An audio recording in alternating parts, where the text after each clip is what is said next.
नमस्कार विद्यार्थी मित्रांनो. पूर्व माध्यमिक शिष्यवृत्ती परीक्षा 2025 मिशन आरंभ अंतर्गत गुणवत्ताधारक विद्यार्थ्यांचे जे काही ऑनलाईन लेक्चर चालू आहे त्यामध्ये आपल्या सर्वांचं स्वागत. आज आपण इंग्लिश विषयाबद्दल थोडंसं जाणून घेणार आहे किंवा त्यामध्ये पाठीमागच्या ज्या काही क्वेश्चन पेपर असतात त्या क्वेश्चन पेपरचा आपण आज अनालिसिस करणार आहोत. आणि क्वेश्चन पेपर अनालिसिस करणं हा आपल्या अभ्यासाचा सगळ्यात महत्वाचा टप्पा असतो. क्वेश्चन पेपर अनालिसिस म्हणजे कसं की समजा आपल्याला ज्या काही पाठीमागच्या आतापर्यंतच्या क्वेश्चन्स वगैरे त्या संदर्भाने जे काही विचारलेले आहेत त्या सगळ्या क्वेश्चनचा आढावा घेणं. आढावा अशा पद्धतीने घेणं की त्यातनं आपल्याला कोणत्या टॉपिकवर आतापर्यंत कसे प्रश्न विचारलेले आहेत, त्याच्या पुढे त्यावर कसे प्रश्न विचारू शकता याचा थोडासा आपल्याला अंदाज बांधता येतो. त्यामुळे आज आपण इंग्लिश या विषयाचा 2024 ला जो कोणता पेपर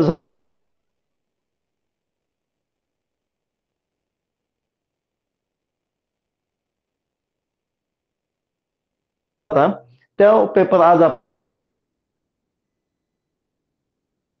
आपण जो मिशन आरंभाचा जो पेपर आहे मिशन आरंभाच्या लेक्चर अंतर्गत आज आपण 2024 चा जो पेपर झाला होता आपला जो परीक्षा परिषदेअंतर्गत त्या पेपरचा आपण आज अनालिसिस करणार आहोत. तर या पेपरचं अनालिसिस करताना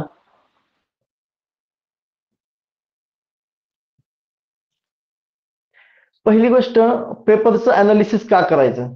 सगळ्यात पहिल्यांदी क्वेश्चन पेपर अनालिसिस म्हणजे आपल्यासाठी थोडक्यात सगळ्यात महत्वाचं जे कोणतं बुक असेल आपल्यासाठी, कोणतं पब्लिकेशन नसतं, कोणते रेफरन्स बुक नसतात, आपल्यासाठी सगळ्यात जास्त डायरेक्शन देणारं जे कोणतं बुक असतं किंवा जो काही रेफरन्स मटेरियल असतं ते म्हणजे प्रिव्हियस इयर क्वेश्चन पेपर. की आपल्याला त्यातनं अंदाज येऊन जातो की अच्छा या टॉपिकवर आतापर्यंत अशा टाईपचे क्वेश्चन विचारलेले आहेत, तर मग त्याची डिफिकल्टीची लेवल आपल्याला एक अंदाज येऊन जातो किंवा त्या संदर्भात कसे क्वेश्चन विचारू शकता त्या पद्धतीचा अंदाज आपल्याला येऊन जातो. आणि ते म्हणतात ना समजा आपल्याला एखादा देश भारताविरुद्ध खेळायला आला तर तो अगोदर समजा बुमरा कशी बॉलिंग टाकतो ते बघणार आहे. मग थोडक्यात ते प्रिव्हियस क्वेश्चन पेपर अनालिसिसच करतात ना की त्याचे यॉर्कर आपल्याला कसे खेळता आले पाहिजे. किंवा समजा आपण दुसऱ्या देशाविरुद्ध खेळायला गेलो तर ते दुसऱ्या टीमचे लोक समजा विराट कोहली कशी बॅटिंग करतो, विराट कोहली कोणत्या याला पटकन आउट होतो त्याचा रिसर्च करणंच येतात. की थोडक्यात म्हणजे काय ते सुद्धा पीवायक्यू करणंच येतात ना की अच्छा हा याच्या अगोदर ह्या बॉलला समजा आउट झालाय तर त्या पद्धतीने आपल्याला कोणत्या टॉपिकवर कशा पद्धतीनं प्रश्न विचारलेले याचं आपल्याला अनालिसिस करायचं असतं. म्हणून क्वेश्चन पेपर अनालिसिस सगळ्यात महत्वाचं असतं की जेणेकरून आपल्याला त्या टॉपिकचा अंदाज येऊन जातो. अच्छा ओके असं क्वेश्चन आपण केले पाहिजे. आता थोडंसं पुढे जाऊन मग समजा एखादी गोष्ट खूप महत्वाची मग ती क्वेश्चन पेपर अनालिसिस करायचंय तर मग हाऊ म्हणजे कसं अनालिसिस करता येईल आपल्याला. तर मग सगळ्यात टॉप मोस्ट यातला जो भाग असणार आहे कसं करायचं. आपले एक सरासरी किंवा सगळ्या मुलांना आपल्याला एक सवय असते आणि जी ऑलमोस्ट आहे की समजा ज्यावेळेस आपण एखादी टेस्ट सोडवतो, खूप जणांचा आतापर्यंत सगळा सिलेबस वगैरे कव्हर झाला असणार आहे, सगळे टॉपिक्स कव्हर झाले असणार आहे. आतापर्यंत तुमच्या मुलांच्या 5, 10, 15 क्वेश्चन पेपर सुद्धा सोडून झाले असणार आहे. पण आपल्याला एक नॉर्मल सवय अशी असते की क्वेश्चन पेपर फक्त आपण घेतो, सोडवतो आणि त्यातलं फक्त अच्छा माझा हा प्रश्न चुकला, हा बरोबर आला, हा चुकला, हा बरोबर आला, अशा पद्धतीने जस्ट पाहतो. मला 150 पैकी 100 मार्क पडले, 102 मार्क पडले, ओके फाईन व्हेरी ग्रेट. पण मग समजा इव्हन आपण त्यातलं हे सुद्धा बघतो की आपल्याला वाटतं की आपण अनालिसिस करतो की माझा हा चुकला तर हा कसा चुकला, हा कसा बरोबर आणता येईल, इथपर्यंत आपण त्याचं अनालिसिस करत असतो. पण खरा जो क्रस असतो त्याचा की आपल्याला मार्क कसे मिळणार तो मुद्दा या ठिकाणी येतो की हाऊ किंवा ते थोडक्यात कसं करायचं जे आपण म्हणतो त्याचं जे काय अनालिसिस आहे ते अनालिसिस कसं करायचं हे या ठिकाणी येतं. तर मग त्याचं अनालिसिस कसं करायचं आपल्याला. तर मग सगळ्यात पहिली अनालिसिस कसं करायचं. तर मग अनालिसिस करताना आपल्याला एक थोडेसे 2-3 महत्वाचे भाग पाहावे लागणार आहे.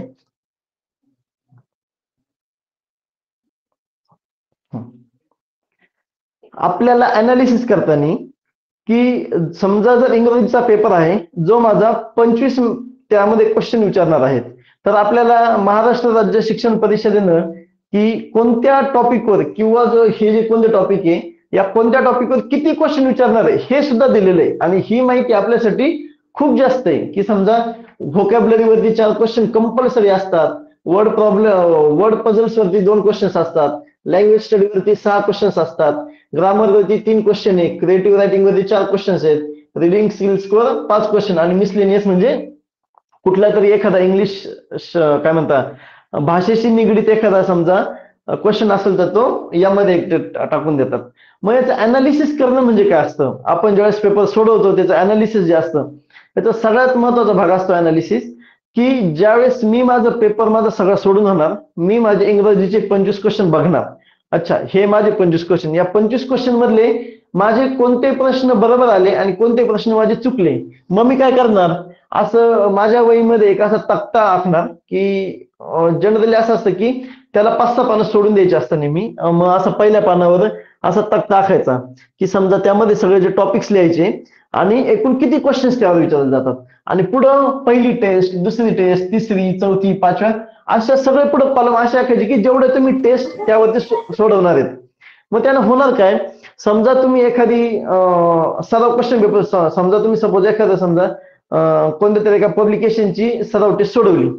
मग ती टेस्ट सोडून झाल्यानंतर ज्यावेळेस तुम्ही त्याचं अनालिसिस करणार, अनालिसिस म्हणजे तुमच्या पातळीवर तुम्ही कुठे पण करणार की ओके हा प्रश्न माझा बरोबर आला, हा प्रश्न चुकला, हा चुकला, हा बरोबर आला, या पद्धतीने आपण पाहणार किंवा एखादा प्रश्न माझा का चुकला, कसं चुकला, तिथं माझं कसं बरोबर यायला पाहिजे होतं, हे सुद्धा अनालिसिस आपण करणार. त्याच्या पण पुढे जाऊन ज्यावेळेस 25 क्वेश्चनचं माझं चुकीचं बरोबर होऊन जाणार त्यानंतर मी ह्या तक्त्याकडे येणार. त्यावेळेस मी बघणार माझ्या व्होकॅब्युलरीचे समजा 4 पैकी समजा मी पहिली स्टेट सोडवतोय, माझ्या समजा 4 पैकी एकच बरोबर आला, समजा 4 पैकी माझा एकच बरोबर आला. त्यानंतर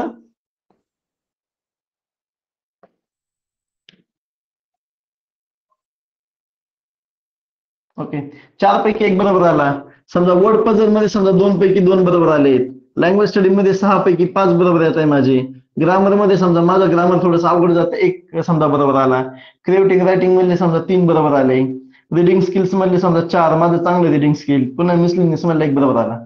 पुन्हा हे ज्यावेळेस मी अनालिसिस करणार, मी दुसरी टेस्ट ज्यावेळेस सोडवणार त्यावेळेस सुद्धा पाहणार की माझं समजा यातले किती बरोबर येत आहे, समजा यातला माझं पुन्हा एकच बरोबर आला, यामध्ये समजा मला एखादा अवघड गेला, पुन्हा समजा 4, 1, 3, 3 समजा 1 अशा पद्धतीनं. मग ज्यावेळेस माझ्या 3 किंवा 4 टेस्ट होऊन जाणार ना त्यावेळेस मला एक अंदाज येऊन जाणार आहे की मला काय व्होकॅब्युलरी मध्ये 4 पैकी माझं नेहमी 1 क्वेश्चन चुकतो, म्हणजे सॉरी एकच बरोबर येतोय आणि माझे मोस्ट ऑफ द क्वेश्चन चुकताय.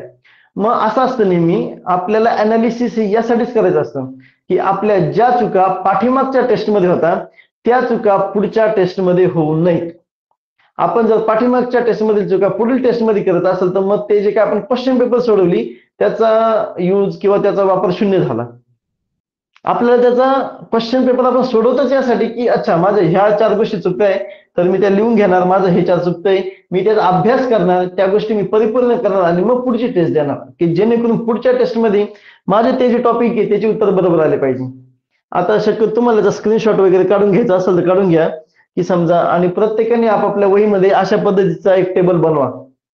वाटलं तर पुन्हा आतापर्यंत तुमच्या 10-12 टेस्ट सोडून झाले असतील तर पुन्हा त्या सगळ्या क्वेश्चन पेपर घ्या, त्यातलं सगळं सॉर्ट आउट करा की तुमच्या आतापर्यंत व्होकॅब्युलरीचे किती क्वेश्चन येत आहे, वर्ड पझलचे किती क्वेश्चन बरोबर येत आहे, लँग्वेज स्टडीचे किती क्वेश्चन बरोबर येत आहे.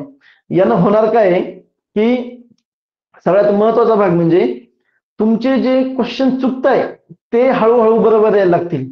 तुमचं आतापर्यंत असं झालं असणार खूप जणांचं एक जो स्कोर येतोय समजा 150 पैकी मार्कांचा 100, 106, 110 तो स्टॅग्नंट राहणार नाही. तुमचे हळूहळू तुम्हाला तुमच्या मार्कांमध्ये वाढ झाली दिसेल. हळूहळू तो स्कोर 2नी, 6नी, 8नी असा वाढलेला दिसणार आहे. कारण का ज्या चुका तुम्ही याच्या अगोदर रिपीट करत होता त्या चुका तुम्ही याच्या अगोदर क्लिअर केल्या. त्यामुळे हे तेच युद्धाच्या अगोदरच आपलं हे ते एक म्हणजे फार फेमस सेइंग आहे की तुम्ही शांततेच्या काळात जास्त घाम गाळला तर युद्धाच्या काळात कमी रक्त सांडावं लागतं. हे आपलं कमी रक्त सांडण्यासाठीच एवढा सगळा म्हणजे काय म्हणतो ना आपण स्ट्रॅटेजी आहे किंवा काय ज्या गोष्टी त्या सगळ्या आपण करतोय. तर मग अशा पद्धतीनं सगळं वाटलं त्याचा एक स्क्रीनशॉट काढून घ्या तुम्ही जेणेकरून तुम्हाला त्याचं हे होईल.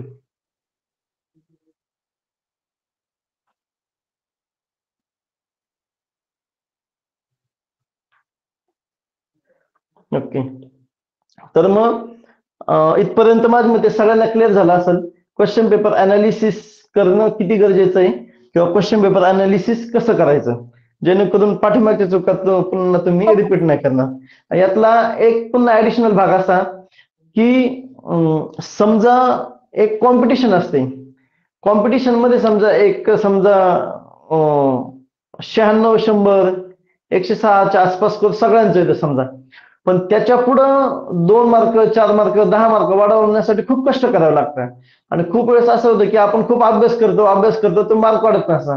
तर ते मार्क वाढवण्याचं हे सिक्रेट आहे की तुम्ही प्रत्येक टॉपिक घ्या, प्रत्येक टॉपिक मधले तुमचे कोणते क्वेश्चन बरोबर येत ते बघा, तो टॉपिक शोधा.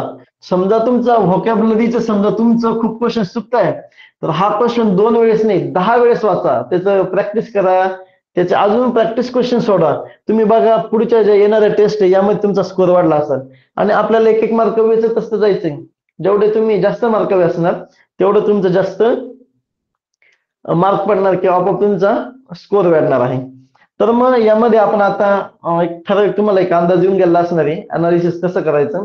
तर आता आपण एक 2024 ची क्वेश्चन पेपर घेतली इंग्लिशची, तर मग ती क्वेश्चन पेपर आपण बघू आणि त्यामध्ये कशा पद्धतीनं आपण ती क्वेश्चन पेपर सोडवायची किंवा तिचं अनालिसिस करता म्हणजे सोडवता अनालिसिस कसं करायचं हे आता आपण ठरवूयात.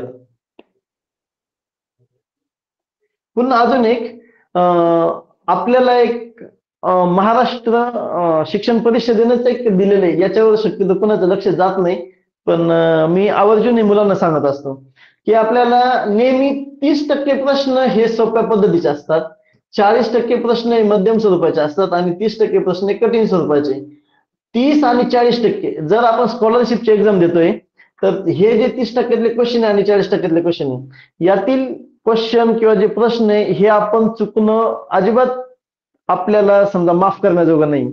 या टाईपचे प्रश्न जे टॉपिक असतील, आता असे खूप सारे टॉपिक असतात, समजा सोप्या टाईपच्या प्रश्नामध्ये समजा पझल येतात किंवा समजा पॅसेजचे क्वेश्चन्स असतात किंवा समजा एखादी ऍडव्हर्टाईज असतात ऍडव्हर्टाईज वरून क्वेश्चन असतात, हे सोप्या टाईपच्या प्रश्नांमध्ये येतात. हे क्वेश्चन तुमचे घाईमध्ये सुद्धा चुकता कामा नाही, ते क्वेश्चन बरोबरच आले पाहिजे. मध्यम स्वरूपाचे क्वेश्चन असतात त्याला तुम्हाला थोडीशी अजून प्रॅक्टिस लागेल, पण जो कट ऑफ आपल्याला क्लिअर करायचा आहे, जे पास होणं असतं आणि बाकीच्यांपेक्षा जास्त मार्क पडून गुणवत्ता यादीमध्ये येणं असतं, त्यासाठी आपल्याला 30% प्रश्न करणं गरजेचं असतं.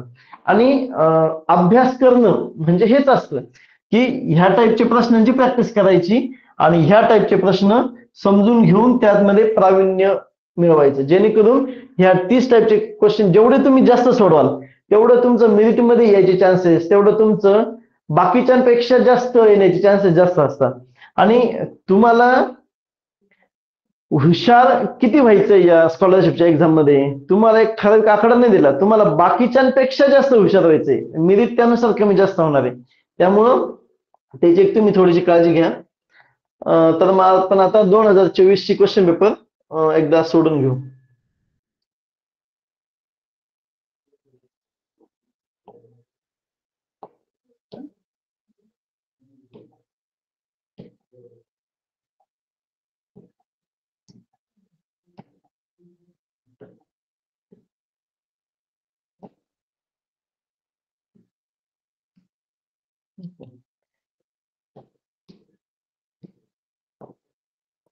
तर आपण आज पहिला क्वेश्चन बघू.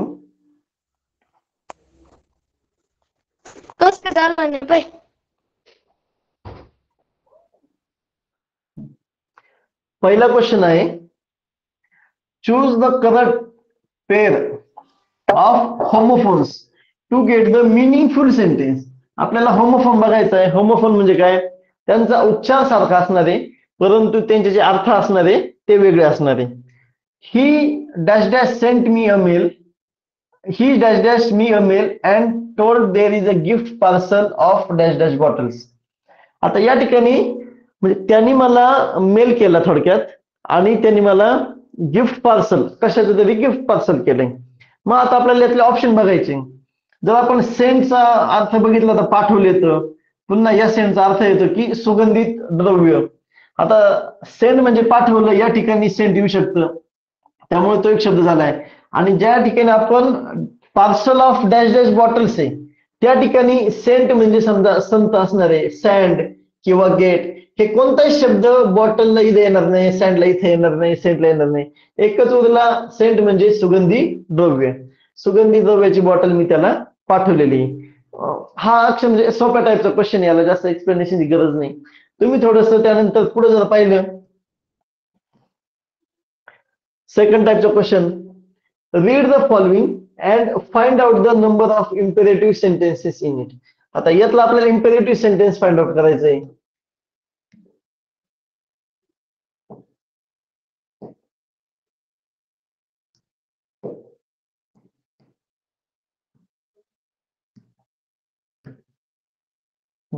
यातला इम्पेरेटिव्ह सेंटेन्स आता आपल्याला पाहिजे. सेंटेन्सचे 4 प्रकार आपण बघू. पहिला कोणता असतो? एक्सक्लेमेटरी. त्यानंतर असतो इंटरोगेटिव्ह. त्यानंतर असतो असर्टिव्ह. त्यानंतर आहे इम्पेरेटिव्ह. आता यातला एक्सक्लेमेटरी सेंटेन्स केव्हा असणार आहे? ज्यावेळेस एखादं सेंटेन्सच्या पुढं असं उद्गारवाचक चिन्ह असतं. थोडक्यात ज्यावेळेस तुम्हाला आश्चर्य होतं किंवा काहीतरी सरप्राईज एलिमेंट असतो. इंटरोगेटिव्ह म्हणजे काय? एखाद्याचं इंटरोगेशन करणं. इंटरोगेशन म्हणजे एखाद्याचं प्रश्न विचारणं त्याला. मग तिथं जनरली क्वेश्चन मार्क असतो. हे क्वेश्चन तर सिंपल असतात. आता पुढे असं एक असर्टिव्ह आणि इम्पेरेटिव्ह. असर्टिव्ह आणि इम्पेरेटिव्ह मध्ये एकच फरक असतो. असर्टिव्ह सेंटेन्स म्हणजे जनरली ते साधं वाक्य असतं. पण इम्पेरेटिव्ह मध्ये तुम्हाला काहीतरी आदेश दिला असतो किंवा एखादी विनंती केली असते किंवा तुम्हाला एखादा संदेश दिला असतो. माहित यातलं समजा कम हिअर. कम हिअर ही एक विनंती म्हणा किंवा काहीतरी थोडक्यात आदेश टाईपच की इकडे आहे समजा. हे एक वाक्य झालं. पुढं क्वेश्चन मार्क दिसल्या हे वाक्य येणार नाही, कारण हे वाक्य जाणार आहे इंटरोगेटिव्ह मध्ये. पुढं टेल मी ऑल, मला जे काय ते सगळं पण सांग, हे पण एक टाईपचं इम्पेरेटिव्हच आहे. हे दुसरं वाक्य. त्यानंतर I will not punish you, किंवा म्हणजे थोडक्यात मी तुला शिक्षा करणार नाही. आता हे जनरली हा काय आदेश नाही दिला गेला. आणि पुढे काय? Write all on this paper, म्हणजे हे जे काय ते सगळं त्यावर लिहून काढ. म्हणजे ऑप्शन नंबर 3 त्याचं जे काय असणार ते उत्तर असणार आहे.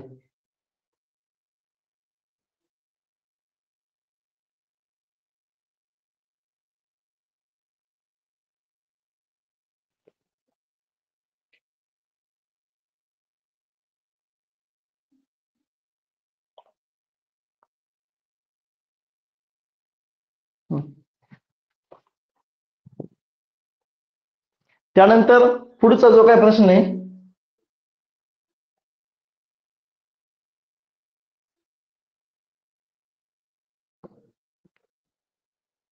तिसरा क्वेश्चन आहे, चूज 2 करेक्ट ऑप्शन्स. म्हणजे आपल्याला कोणतेही 2 योग्य जे काय पर्याय ते यातले निवडायचे.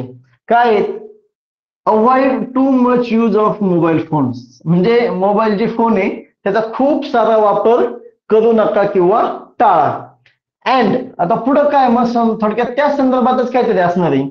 सेव्ह होम, म्हणजे मोबाईल फोन वापरणं आणि घर जपणं किंवा घर वाचवणं याचा काही संबंध आहे का? नाही. मग हा ऑप्शन कॅन्सल होतो. सेव्ह युअर टाइम, बरोबर आहे. तुम्ही जर जेवढा मोबाईलचा कमी वापर कराल तेवढा तुमचा टाइम काय होणार आहे? वाचणार आहे. हे एक त्याचा ऑप्शन होऊ शकतो. पुढे काय? सेव्ह अर्थ. आता मोबाईल वापरणं आणि पृथ्वी वाचवणं याचं काही थोडक्यात लॉजिकली कोरिलेशन आहे का? नाही. मग हा पण पर्याय नसणार आहे. Be safe from I problems, बरोबर आहे. जेवढं तुम्ही मोबाईल कमी वापरणार तेवढे तुमच्या डोळ्यांचे जे काही प्रॉब्लेम आहे ते कमी असणार आहे. मग ऑप्शन नंबर 2 सुद्धा त्यामध्ये येऊन जाईल. मग चूज 2 करेक्ट ऑप्शन्स होते. मग त्यातला कोणते 2 ऑप्शन आले? पहिलं सेव्ह युअर टाइम आणि be safe from I problems, हे त्याचे 2 उत्तर आले. आता त्यानंतर आपल्याला पुढे एक बघायचंय. एक ऍडव्हर्टाईज दिली आहे आणि त्या ऍडव्हर्टाईज वरती काही क्वेश्चन दिले आहेत. तर मग ते क्वेश्चनचं आपल्याला आन्सर करायचं. चला बघू बरं ऍडव्हर्टाईज कशाबद्दल दिली. एकदा ही आता ऍडव्हर्टाईज दिली का? एक स्कूल आहे PVJ ऊर्जा स्कूल नांदेडचं. त्या नांदेड स्कूलमध्ये एक पोस्ट आहे. कोणती पोस्ट? सायन्स टीचरच्या पोस्टसाठी व्हेकन्सी. वॉन्टेड म्हणजे काय? वॉन्टेडचा अर्थ आहे पाहिजे. त्यांना याची गरज आहे, पाहिजे. काय पाहिजे त्यांना? सायन्सचा टीचर पाहिजे की ज्याचं क्वालिफिकेशन काय आहे, BSc BEd, आणि अप्लाय बिफोर कधी, 15 जून 2023. ह्या काही काही गोष्टी तुम्हाला ज्यावेळेस ऍडव्हर्टाईज अशी येत असते त्याला येताना जस्ट त्याचं ओव्हरलुक करायचं. जनरली खाली क्वेश्चनचे उत्तर आपल्याला लवकर देता येतील. मग पुढे जर आपण पाहिलं तर चौथा क्वेश्चन काय दिलाय, the advertisement is given for the post of. जी काय दिलेली ऍडव्हर्टाइजमेंट आहे ही कोणत्या पोस्टसाठी, तर आपण हे आता सध्या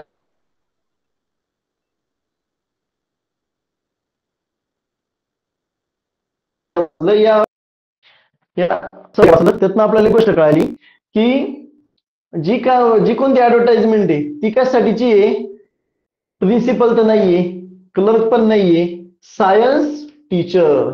मग इथे उत्तर काय येणार आहे, टीचर. पिऊनची तर अजिबात नाहीये. त्याचा पुढे एक आपण क्वेश्चन बघू काय दिला आहे का. Yes, last date of application. आपण मगाशीच वाचलं की त्यांनी ऍप्लिकेशनची एक डेट दिली. कोणती दिली लास्ट डेट ऑफ ऍप्लिकेशन, तर हे बघा आपण त्याला सर्कल स्क्वेअर सुद्धा केला होता. काय, 15 जून 2023. मग यामध्ये बघायचं 15 जून. आता या ठिकाणी त्यांनी एक फार छान गिमिक केलंय ते आपल्याला पाहावं लागणार. काय आहे, आता तुम्ही जर इथं जर पाहिलं तर last date of application is, generally आपण काय बघणार आहे, पटकन आपल्याला पेपर सोडवायची घाई झाली असते, आपण पटापट पाहतो. तर इथं 15 जून हे पहिल्यांदा दिले आणि इथं दिले 2022. जे मुलं या ठिकाणी घाई करणार, चला मला पटकन उत्तर सोडवायचंय, पटकन उत्तर पाहिलं का मला लगेच येतंय म्हणून पुढे जाणार, खूप जण या ठिकाणी 3 सुद्धा मार्क करून देईल. का बरं, ते 2023 चेक नाही करणार. मग त्यांनी जाणून बुजून 2023 वाला पर्याय कुठे दिलाय शेवटी, जेणेकरून तुम्ही पटकन या ठिकाणी थोडं कन्फ्युज व्हावं आणि मग तुमचं उत्तर चुकावं. त्यामुळं ह्या गोष्टींवर लक्ष ठेवायचं. क्वेश्चन वाचताना नेहमी पूर्ण क्वेश्चन वाचायचा. आणि क्वेश्चन वाचण्याचं सुद्धा टेक्निक असं असतं जनरली, शक्यतो ज्यावेळेस तुम्ही पेपर सोडवता त्यावेळेस तुमचा पेपर खराब झाला पाहिजे. पेपर खराब झाला पाहिजे याचा अर्थ असा, तुमचं लास्ट डेट ऑफ ऍप्लिकेशन जे तुम्हाला महत्वाचे शब्द वाटतात त्यावर तुम्ही थोडंसं फोकस केला पाहिजे, त्याला अंडरलाईन केली पाहिजे, जेणेकरून जे तुम्हाला उत्तर चुकणार किंवा उत्तर चुकणारा जो भाग असतो तो थोडासा काय म्हणतात, ज्यावेळेस क्वेश्चन बनवताना आमचं एक थोडंसं लॉजिक असतं की मुलांना कुठं आपल्याला थोडक्यात पझलमध्ये टाकता येईल, मुलांना कुठं अवघडात टाकता येईल, असं थोडासा आमचा भाग असतो.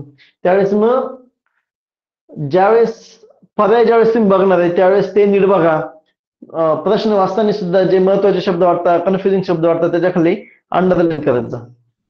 त्यानंतर पुढचं आहे, complete the sentence by using the correct form of the verb to get the simple future tense. आता आपल्याला सिंपल फ्युचर टेन्स पाहायचं आहे. आता या ठिकाणी जसं एक साधं लॉजिक आहे, फ्युचर असेल तर तिथं विल किंवा शाल असणार आहे. आता पर्यायांमध्ये आपल्याला बघायचं कुठे विल किंवा शाल आहे, आणि लकीली पहिल्याच पर्यायामध्ये आपल्याला विल मिळालेलं आहे. आर गेटिंग ज्यावेळेस येतं त्यावेळेस ते वाक्य कशामधलं असतं, कंटिन्युअस वगैरे असतं, त्यामुळे ते पण नाही येणार. मग आपल्याला पहिल्याच ऑप्शन मध्ये त्याचं उत्तर मिळून गेलेलं आहे. हे जे आतापर्यंत आपण जेवढे क्वेश्चन पाहिले ते ऑलमोस्ट सगळे सोप्या कॅटेगरीतले होते.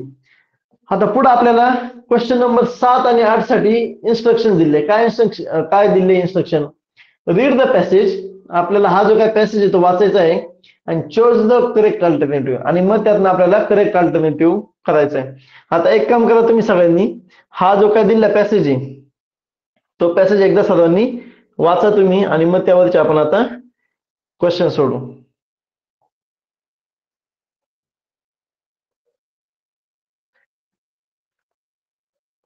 मी तुम्हाला 1-2 किंवा 3 मिनिटं देतो, एवढा 3-4 मिनिटं देतो, एकदा सगळ्यांनी हा पॅसेज वाचून काढा.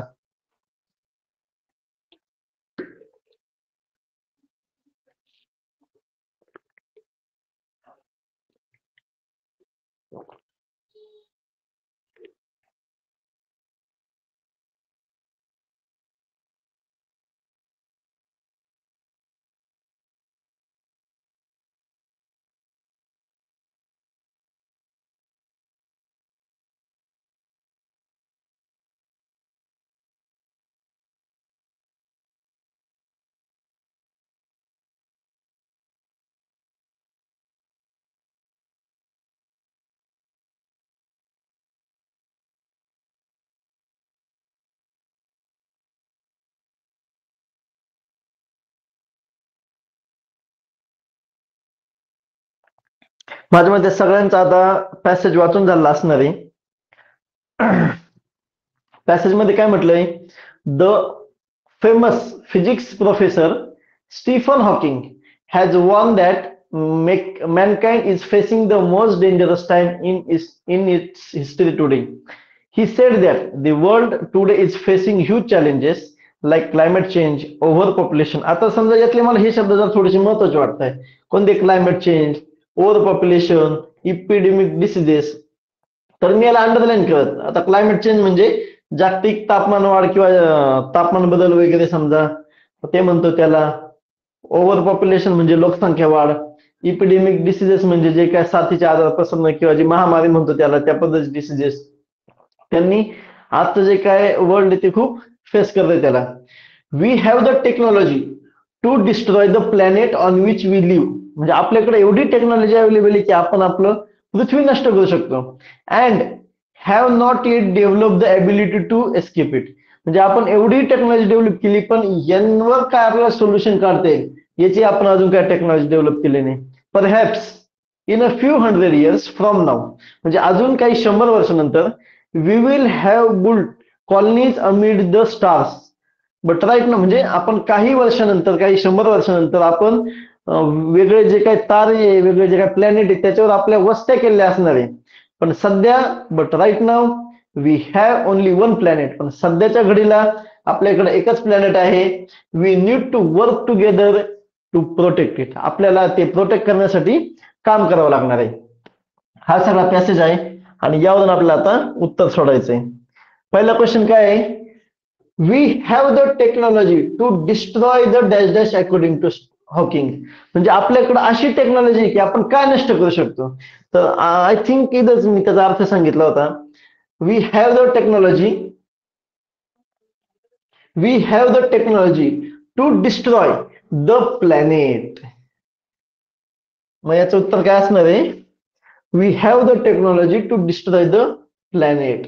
आता ह्या टाईपचे क्वेश्चन तुम्ही अजिबात एक्सपेक्ट करू शकत नाही की घाईमध्ये सुद्धा चुकणार. हे डायरेक्ट प्रश्न आहे, इथं डायरेक्ट लाईन टू लाईन आहे आणि त्याचं ऑप्शन इथे.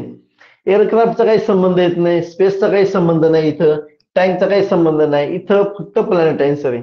असे जे काही सोपे क्वेश्चन आहे ते तुमचे बरोबर मार्क झालेच पाहिजे. पुढचा क्वेश्चन आहे टुडे चॅलेंजेस. म्हणजे जगाचे आजचे जे काय चॅलेंजेस आहे ते काय. आता हे आपलं जे काय मन आहे त्याचं उत्तर लिहायचं नाही की समजा तुम्हाला वाटतं रॉबरीचे समजा आहे, क्लायमेट चेंज नाही. पॅसेज मध्ये काय म्हटलेलं आहे इथे दिले बघा. आणि थोडंसं एक इंट्युशन आलं होतं मला. हे बघा, क्लायमेट चेंजला आपण अंडरलाईन केली होती, ओव्हर पॉप्युलेशन होतं आणि इपिडेमिक डिसीजेस होतं. मग या ठिकाणी ऑप्शन मध्ये कुठे आहे? ओव्हर पॉप्युलेशन आपण होतं, इपिडेमिक डिसीजेस पण होतं, रॉबरी आपण कुठंच पाहिलं नाही, क्लायमेट चेंज पण आपण पाहिला होता. म्हणजे आणि आपल्याला काय पाहायचं आहे? हा, आता या ठिकाणच्या क्वेश्चन मध्ये एक सगळ्यात महत्वाचा गोष्ट, असे ज्यावेळेस तुम्ही क्वेश्चन वाचणार नेहमी चूज इनकरेक्ट अल्टरनेटिव्ह. ज्यावेळेस असं बनणार तुम्ही या इनकरेक्टला बॉक्स करा किंवा त्याच्या खाली अंडरलाईन करा, जेणेकरून तुमचं खाली काही चुकणार नाही. मग तुम्ही अशा पद्धतीनं पटकन समजा इनकरेक्ट म्हणजे चुकीचा पर्याय ओळखायचा आहे. मग यातला चुकीचा कोणता येतं? रॉबरी. थोडक्यात स्टीफन हॉकिंगच्या दृष्टीनं रॉबरी म्हणजे जे काय दरोडेखोर, जी काय चोरी होती ती आजच्या दृष्टीनं काय आपल्यासाठी चॅलेंजची गोष्ट नाहीये. त्यानंतर आपण पुढे बघू. आता मग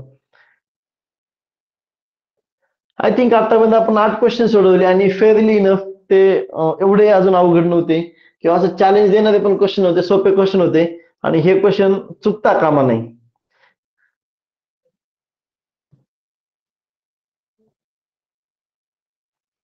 आता पुढचे क्वेश्चन वाचा तुम्ही एकदा. काय दिले बघा एकदा.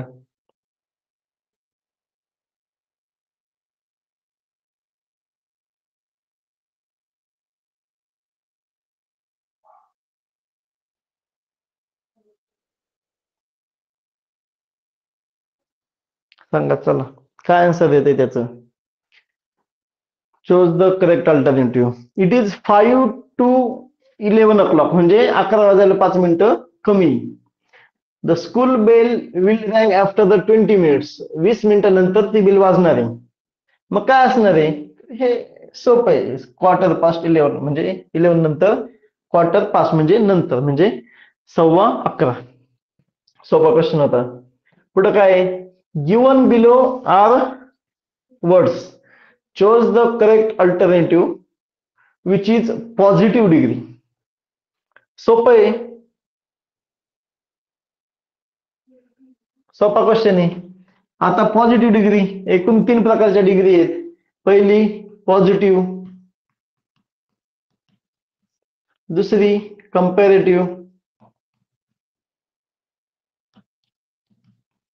आणि तिसरी सुपरलेटिव्ह. 3 टाईपच्या डिग्री आहे. त्यामध्ये आपण ज्यावेळेस पॉझिटिव्ह डिग्री घेतो, पॉझिटिव्ह डिग्री मध्ये खूप वेळेस जे काय आपलं उत्तर असतं त्यामध्ये ॲज गुड ॲज, पुन्हा या टाईपचं असतं. समजा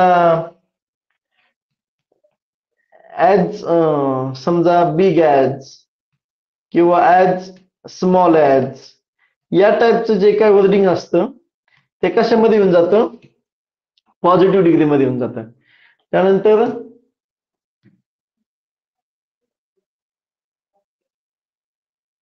हे झालं पॉझिटिव्हचं. त्यानंतर ज्यावेळेस आपण एखाद्या गोष्टीचं कंपॅरिझन करतो, कंपॅरिझन काय त्याला कंपॅरेटिव्ह. मग समजा त्यामध्ये he is better, he is smaller, he is bigger, हे जे शब्द हे एखाद्या 2 गोष्टींमधलं कंपॅरिझन करण्याचे शब्द आहेत. मग त्या ठिकाणी कंपॅरेटिव्हला शेवटी ER वगैरे असे शब्द येऊन जातात. आणि त्यानंतर सुपरलेटिव्ह. सुपरलेटिव्ह आता हे सगळं तुमचं कन्सेप्ट क्लिअर झालेच आहे, फक्त एका क्वेश्चनच्या अनुषंगाने जस्ट आपण त्याचं रिवाइज बघतोय. सुपरलेटिव्ह मध्ये काय असणार आहे, सुपरलेटिव्ह मध्ये म्हणजे सुपर म्हणजे वन ऑफ द बेस्ट, त्याच्यापेक्षा चांगलं काहीच असू शकत नाही, अशा टाईपची वाक्यरचना त्यामध्ये असते. मग समजा Everest is the greatest mountain. समजा विराट कोहली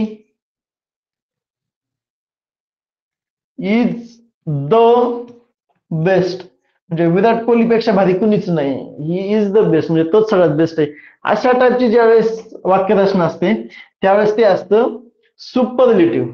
काय म्हणायचं त्याला, सुपरलेटिव्ह. मग आपण आता एक एक ऑप्शन मध्ये जाऊ आणि आपण काय ते उत्तर निवडण्याचा प्रयत्न करू. समजा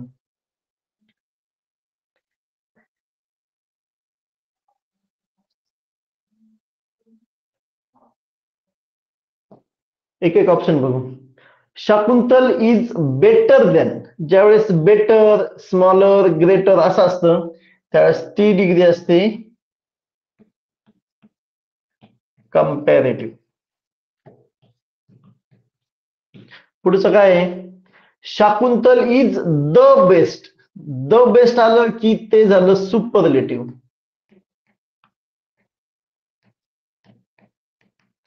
एखाद्या गोष्टीची कल्पनाच होऊ शकत नाही, द बेस्ट म्हणजे ते सगळ्यात भारी.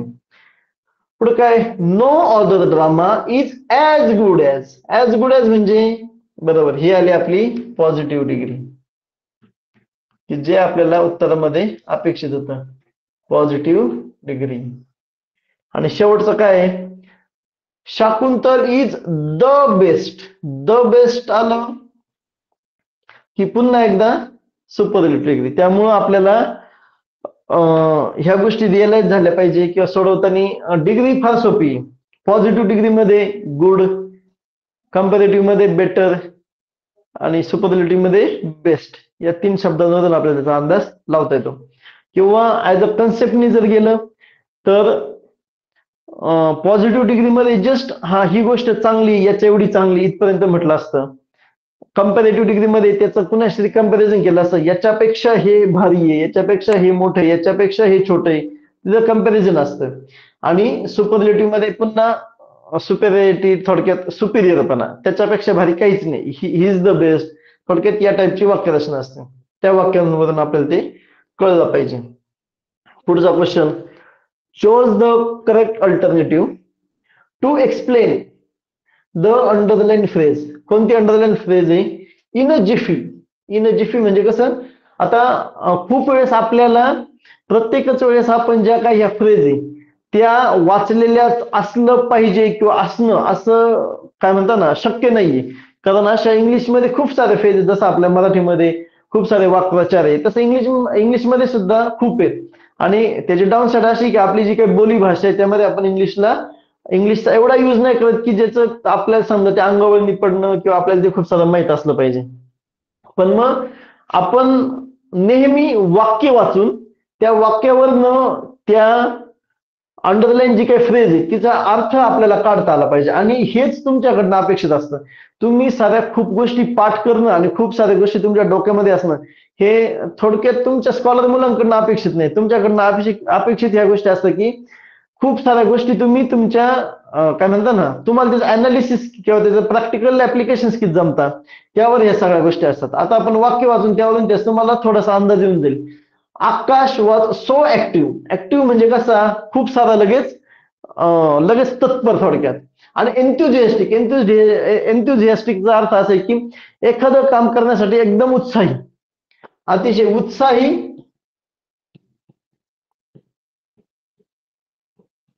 आणि इथे काय आहे तत्पर. मग समजा आकाश हा खूप तत्पर आणि उत्साही आहे. He always did his homework in a Zifi.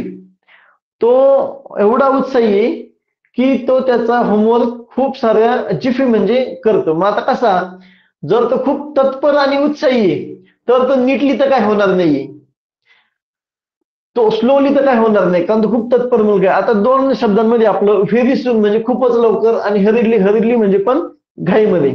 मग त्यामध्ये तो काय करणार आहे होमवर्क पूर्ण करणार आहे. मग होमवर्क कसा पूर्ण करणार आहे तो सगळ्यांच्या लवकर पूर्ण करणार. मग व्हेरी व्हेरी सून त्याचा असं अर्थ होऊन जातो. मग पुढचा question choose the correct alternative for the underline word. मग आता आपल्याला त्या एका शब्दाचा पुन्हा एकदा आता आपण ज्या वेळेस अनालिसिस करत होतो त्या अनालिसिस करताना आपण असं पाहिलं होतं की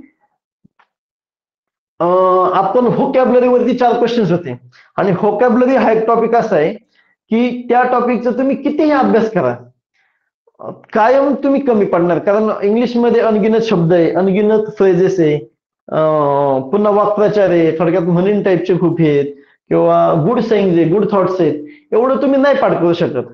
पण या ठिकाणी तुम्हाला तुमचं लॉजिक डेव्हलप करायचंय. लॉजिक कसं डेव्हलप करायचं वाक्याच्या वाक्य वाचून तुम्हाला त्याचा सेन्स घेता आला पाहिजे की हे वाक्य कुठे आहे किंवा या वाक्याचा काय अर्थ असू शकतो. तर मग काय when I met my grandfather म्हणजे मी माझ्या आजोबांना भेटलो. आफ्टर अ लॉंग टाइम म्हणजे खूप दिवसानंतर मी भेटलो. We recollect we recollect my childhood movements म्हणजे ज्या काय माझ्या चाइल्डहुड मुवमेंट्स आहे त्या आम्ही काय केलं रिकलेक्ट केल्या. मग थोडक्यात मग साधारणतः तुम्ही ज्यावेळेस तुमच्या आजोबांना भेटता समजा खूप दिवसानंतर तुम्ही तुमच्या लहानपणाच्या ज्या काय आठवणी त्या काय थोडक्यात त्यांच्यासोबत काय करतात शेअर करतात. मग या ठिकाणी रिकलेक्ट जो शब्द आलाय मग त्याचा अर्थ काय असू शकतो समजा प्रेझेंट सिच्युएशन. आता तुम्ही आजोबांना भेटल्यानंतर चाइल्डहुड मुवमेंट आणि तुम्ही प्रेझेंट सिच्युएशन हे कोणतं लॉजिक म्हणजे अजिबात बसत नाही. चाइल्डहुड मुवमेंट्स आणि फ्युचर प्लॅन्सचा काही संबंध आहे का नाही. एव्हरी ऍक्टिव्हिटी जी काय करतो आणि पुन्हा चाइल्डहुड मुवमेंट्स त्याचा काही संबंध येतो का पुन्हा नाही.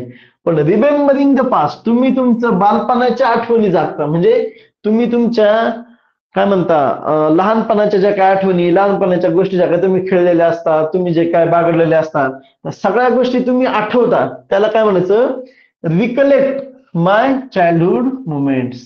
अशा पद्धतीनं तुम्हाला त्याचं उत्तर काढता येईल. पुन्हा एकदा व्होकॅब्युलरीला देर इज नो बाउंड्री. तुम्ही किती व्होकॅब पाठ करा किती गोष्टी हे करा तुम्हाला शेवटी परीक्षेमध्ये अशी काहीतरी वेगळं व्होकॅब येऊन जातं किंवा एखादं फ्रेज येऊन जाते एखादं हे होऊन जातं की तुम्हाला ते तुम्ही कधी वाचलेलं पण नसतं. पण तुमचं स्कॉलरशिपचा ऍज अ स्टुडंट म्हणून तुमच्याकडनं आम्हाला हेच अपेक्षित असतं की तुम्ही त्या प्रेझेंट वाक्यावरनं कसं त्याचं उत्तर युटिलाइज करताय किंवा ते उत्तर तुम्ही काढण्याचा प्रयत्न करताय ते महत्वाचं आहे. मग त्यानंतर पुढे आपण पुन्हा पुढे काय दिलाय पॅसेज दिलाय 13 ते 15 क्वेश्चन आपल्याला पुन्हा पॅसेज वाचायचा आहे आणि 13 ते 15 नंबरचे क्वेश्चन सोडवायचे. सगळ्यांनी एकदा तो पॅसेज वाचा आणि आपण नंतर त्या पॅसेजचे क्वेश्चन्स घेऊ. सगळ्यांनी एकदम मन लावून तो पॅसेज वाचायचा आहे आणि त्याचे आपण क्वेश्चन्स घेऊ.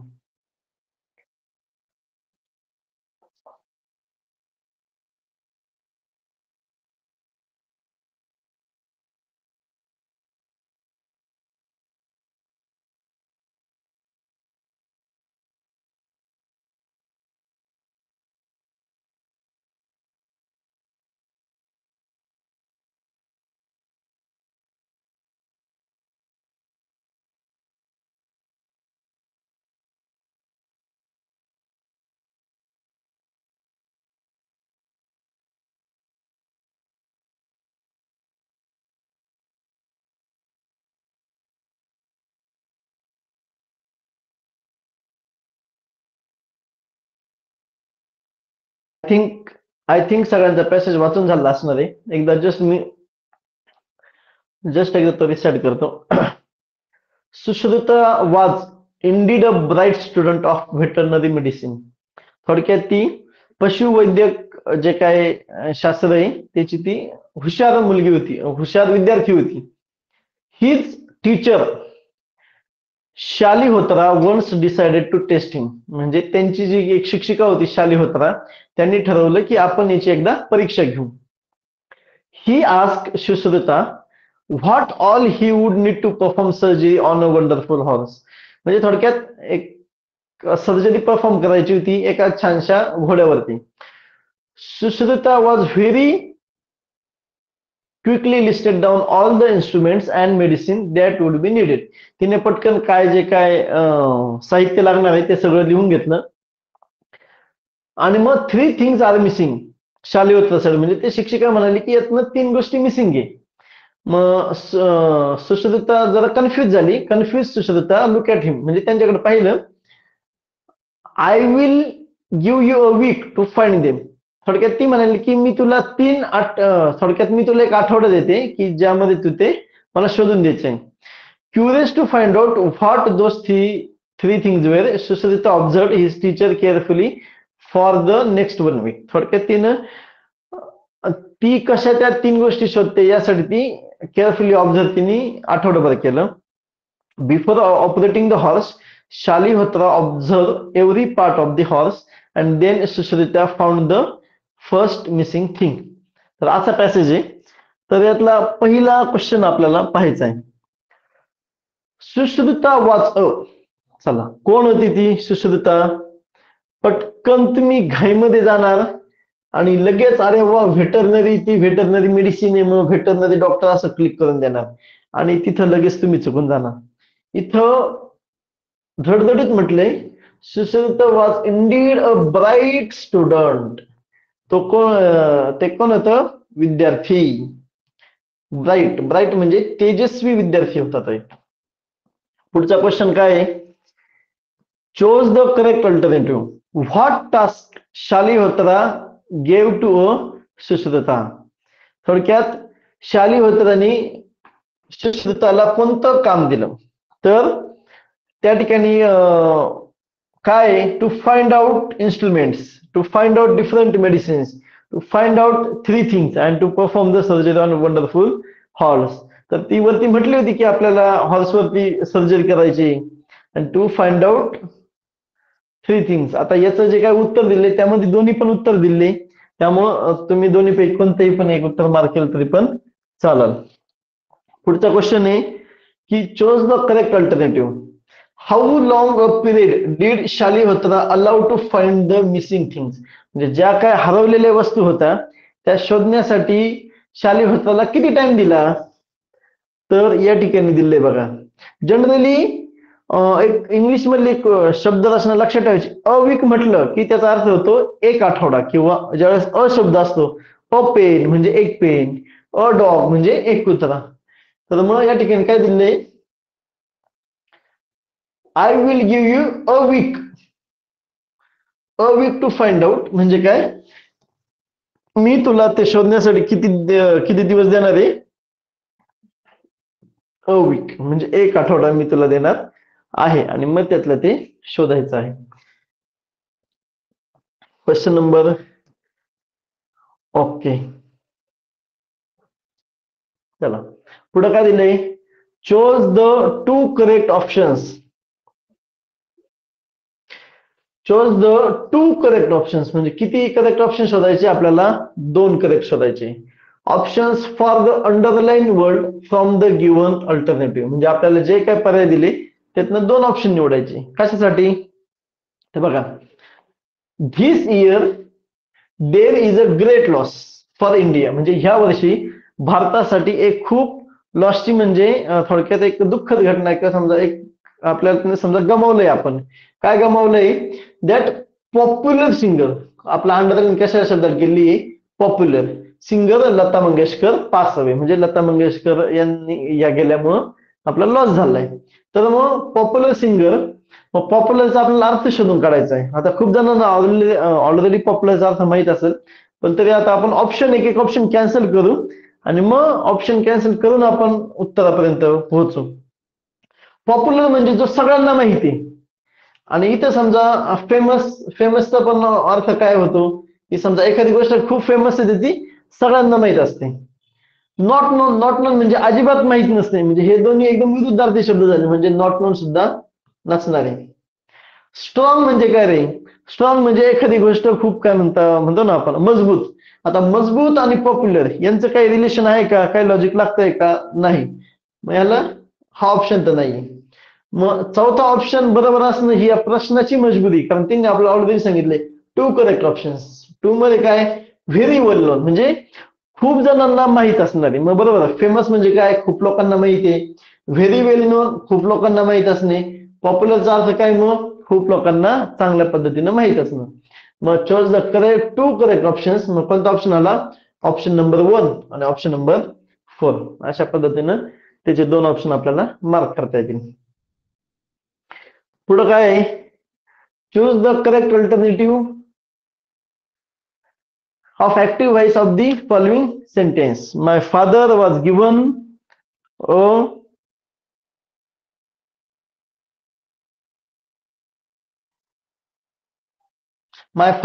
given a jeep by the government.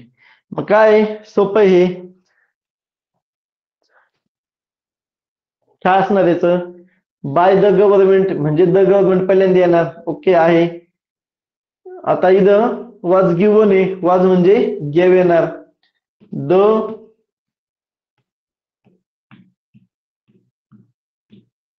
The government म्हणजे गिव्हनचं काय होणार? गिव्ह अ जीप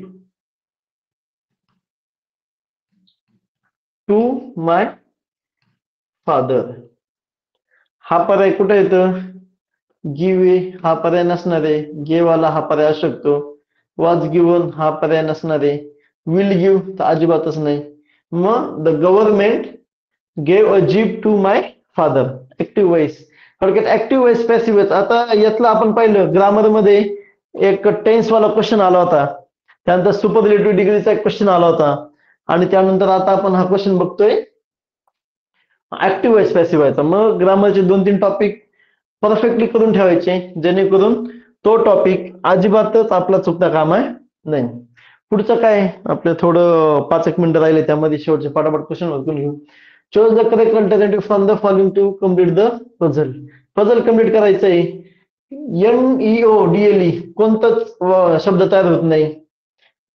NEPDLE नाही तयार होत. NEN हा पण कोणताच तयार होत नाही. शेवटी उरला ई जर टाकून पाहिला तर NEEDLE TEST test. Option number 4. Puzzle सगळ्यात सोपे आणि हक्काचे मार्क जर मिळवायचे असतील तर त्या टाईपचं होतं. Choose the correct alternative to frame a meaningful question. Most of the times हा क्वेश्चन ज्यावेळेस आपण सोडवणार आहे त्यावेळेस शक्यतो वाक्याची सुरुवात ही डब्ल्यू किंवा एच. तुम्हाला what, where, when, whom, why आणि how या टाईपचे जे शब्द असतात ते मोस्टली पहिल्या ठिकाणी येतात. मग did people meet him here हा शक्यतो येणार नाही. काय where did people meet him, त्याचं उत्तर काय येणार आहे? त्याचं उत्तर काय येणार आहे? Option number 1 where did people meet him अशा टाईपचं असणार आहे. त्यानंतर choose the correct alternative for indirect speech. आपल्याला आता इनडायरेक्ट स्पीच शोधायचं यातलं. इनडायरेक्ट स्पीच काय असणार आहे आता की we are orphans they answer. आता याचं काय करायचंय? इनडायरेक्ट स्पीच करायचंय. They answer. आता सुरुवात याने होणार दे अँसर. आता आतापर्यंत तुमच्या याच्या कन्सेप्ट सगळ्या क्लिअर असल्या पाहिजे, कारण आता ह्या सिच्युएशनला जर तुमचं इनडायरेक्ट स्पीचचं जर उत्तर चुकत असतील तर पुन्हा एकदा तेच करायचं. पुन्हा पहिल्या पानाचा go through the whole topic. तुमच्या ज्या काही कन्सेप्ट आहे त्या मेक इट क्लिअर आणि मग पुन्हा त्या क्वेश्चनची प्रॅक्टिस करा. तिथे काय असणार आहे? They answer that. They answer that म्हणजे हा ऑप्शन येतोय, हा ऑप्शन अजून हा ऑप्शन इथं कॅन्सल झाला.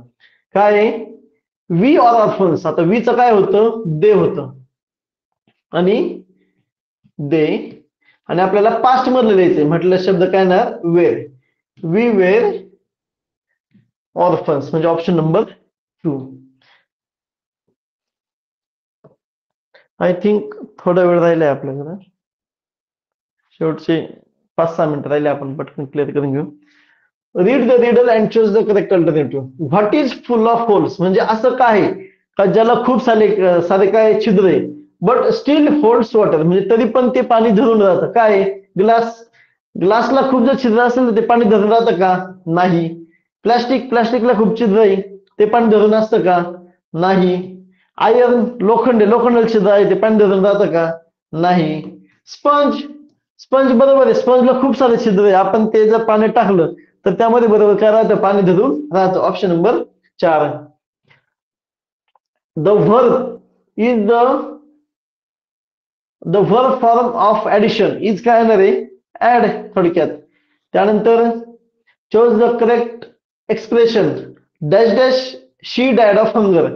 थोडक्यात याचे पुन्हा 2 आन्सर दिले की आपल्या समजा एक्सप्रेशन थोडक्यात एक्सक्लेमेटरी आपल्याला उद्गारवाचक चिन्ह यूज करावं लागणार आहे की काय अरे शी उपासमारीनं तिचं निधन झालं किंवा समजा ती गेली समजा, तर मग तिथं आपण ब्राहो म्हणजे हे एखाद्याचं स्तुती करण्याचं आहे, वा भारी, हे तर कधी येणार नाही.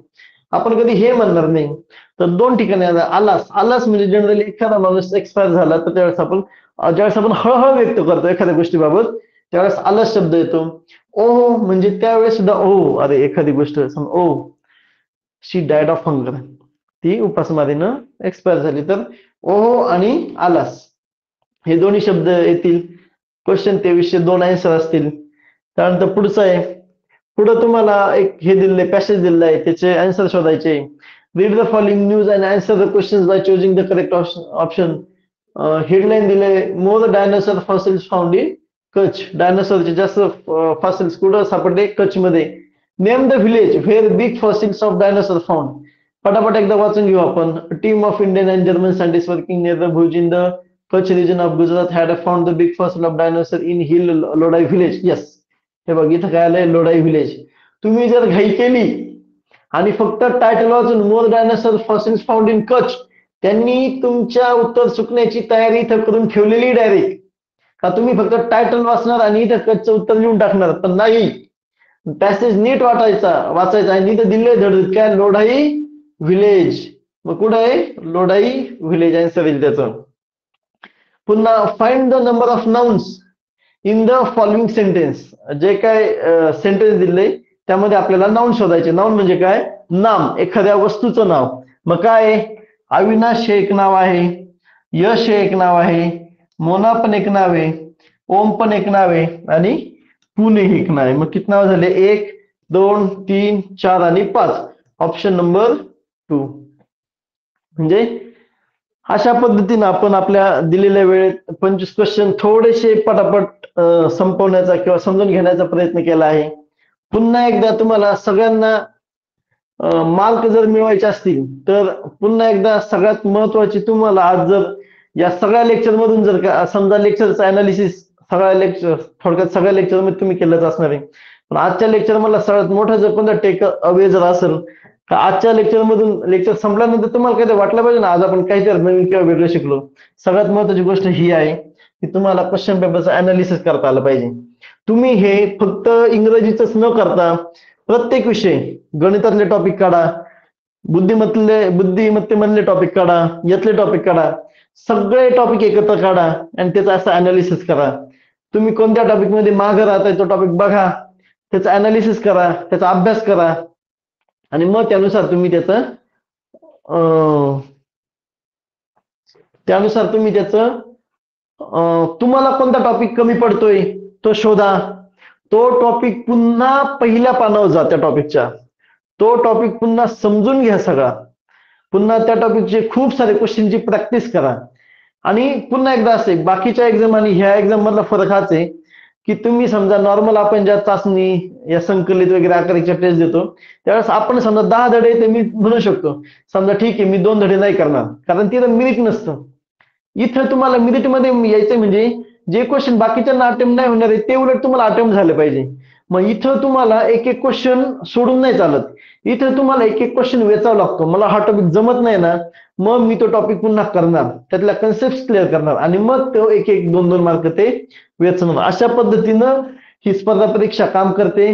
किंवा त्याचं थोडक्यात लॉजिक त्याचा जो हेतू असतो तो त्याचा असतो की तुम्ही कोणतीही गोष्ट न सोडता जी गोष्ट उलट येत नाही ती गोष्ट अजून डिटेलमध्ये जाऊन त्याचं कसं अनालिसिस तुम्ही करणार आहे, कसं त्यातनं तुम्ही मार्क मिळवणार आहे, हे त्याचं यश असतं. त्यामुळं तुम्ही या पद्धतीचं सेम जसं तुम्ही इंग्लिशला करणार सेम बुद्धिमत्ता, गणित, मराठी सगळ्या विषयांचं असं करा.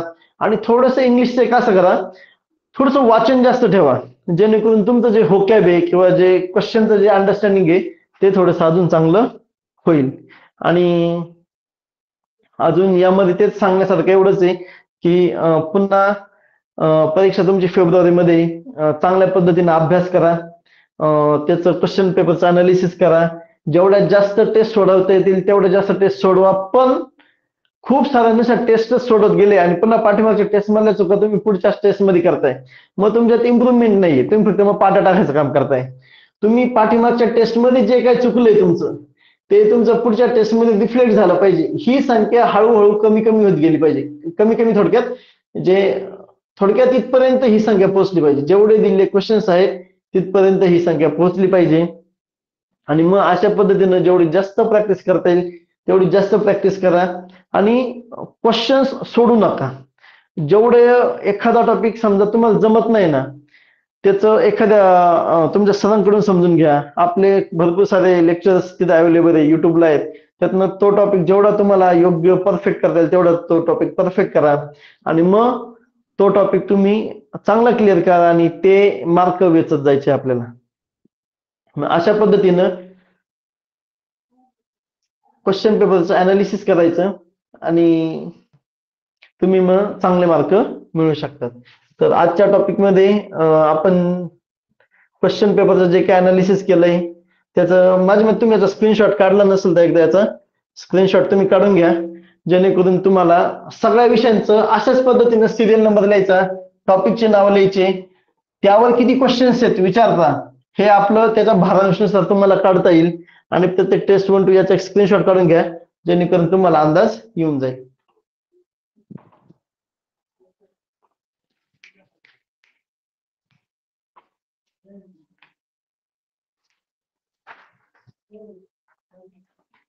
ओके, सगळ्यांनी माझ्या मते स्क्रीनशॉट काढला असेल याचा. आणि मग तुम्हाला सर्वांना परीक्षेसाठी सर्व काळ शुभेच्छा. सर्व काळ शुभेच्छा म्हणजे अभ्यास करताना शुभेच्छा, पेपर देताना शुभेच्छा. त्यामुळं खूप सारा अभ्यास करा, चांगलं यश मिळवा. Okay, thank you.